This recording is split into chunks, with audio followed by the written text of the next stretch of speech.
Bonjour, dans cette vidéo, je vais vous présenter comment je me suis préparé à ma randonnée au fil de l'eau, au fil du Verdon. Allez, c'est parti.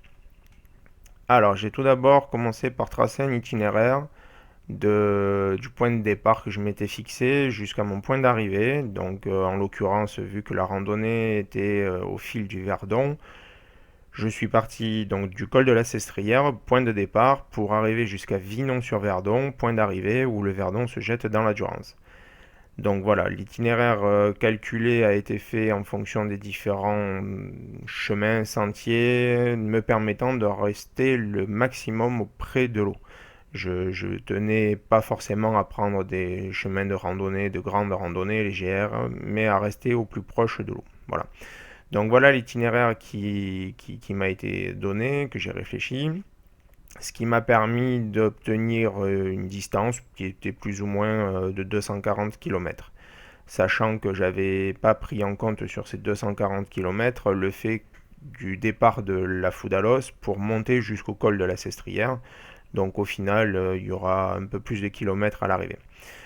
Voilà, donc une fois que mon itinéraire était tracé, donc j'ai découpé cet itinéraire en plusieurs étapes en fonction du nombre de kilomètres que je pensais pouvoir réaliser par jour. J'ai donc obtenu 10 jours de marche sans forcément me tenir compte des dénivelés au quotidien. C'est pour ça que c'est une moyenne qui est prise. Des jours j'ai fait plutôt proche des 20, des jours j'ai fait plutôt proche des 30-35.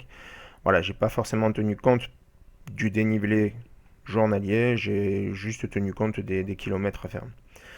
Donc une fois que j'avais mon itinéraire, mes jours, j'ai pu réfléchir plus ou moins à l'organisation de ce que j'allais pouvoir mener.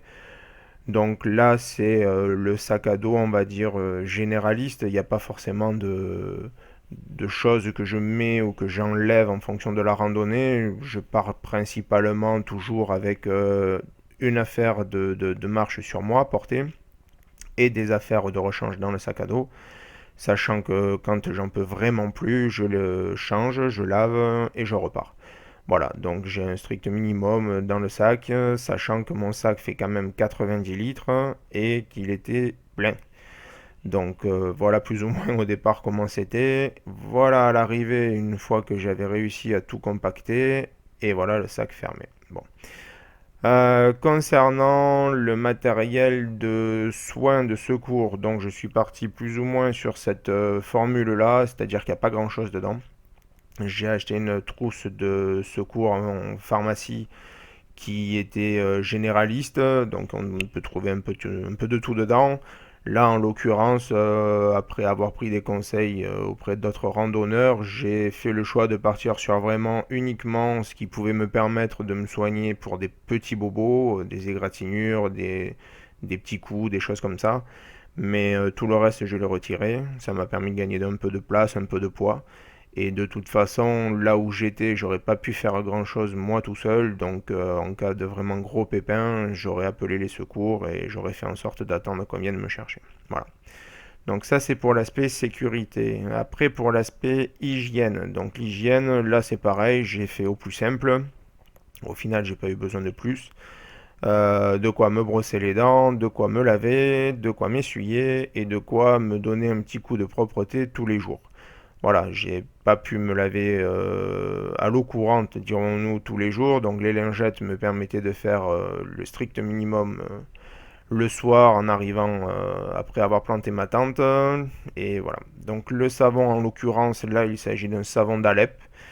C'est un savon que je trouvais le plus pratique, qui apparemment laisserait le moins de résidus derrière en termes d'écologie. Enfin voilà, c'est difficile d'être écologique quand on prend un savon dans le surface industrielle, mais bon voilà, le savon d'Alep permet visiblement d'être le moins salissant derrière nous. Donc un savon, dentifrice, brosse à dents, lingette et une serviette. J'ai oublié de mettre sur la photo, mais j'avais quand même un petit gant de toilette. Voilà, donc ça c'était pour l'aspect propreté. Et maintenant pour l'aspect alimentation, donc j'ai fait le choix pour cette randonnée de prendre des produits lyophilisés. Donc j'ai essayé des produits Decat Finalement, je suis parti plutôt sur les produits de la marque MX3. Donc là, vous voyez que sur la rangée de gauche, qu'on prend tous les sachets pour mon petit déjeuner. Et au milieu et à droite, les sachets pour les repas du midi et du soir. Voilà. Donc les sachets vraiment à l'extrême droite étaient des sachets en surplus que j'avais pris au cas où. Et avec des petites barres pour en cas de mou, de coup de mou en journée, j'avais pris des petites barres énergétiques. Voilà. Donc là, en l'occurrence, voilà, sachets lyophilisés, des plats différents de la marque MX3 qui me permettaient d'être léger et de pouvoir quand même avoir un apport calorique au quotidien convenable. Voilà. Donc, sachant que la problématique étant, vous voyez le nombre de sachets, tout ça ne pouvait pas forcément rentrer dans mon sac. Donc, j'avais pris le choix de faire des sachets zippés dans lesquels j'avais mis 3 sachets par jour pour avoir mes repas quotidiens. Et j'avais pris dans le sac de manière à pouvoir manger pendant 5 jours, sachant qu'il était prévu au bout de 4 jours que Marion vienne me faire un ravitaillement. Je ne suis pas très loin de chez moi, donc en 2 heures et quart de route, Marion pouvait être avec moi et me permettait au moins de pouvoir m'alimenter, de me réapprovisionner en alimentation sans avoir trop à me charger. De toute manière, tous les sachets ne rentraient pas. Voilà. Donc voilà grosso modo tout mon parcours, mon raisonnement et comment je suis parti. Voilà. Donc je vous laisse voir sur les autres vidéos au jour le jour. Ce sont des diaporamas de photos, hein, puisque à la base je suis photographe, donc j'ai fait plutôt des photos que des vidéos.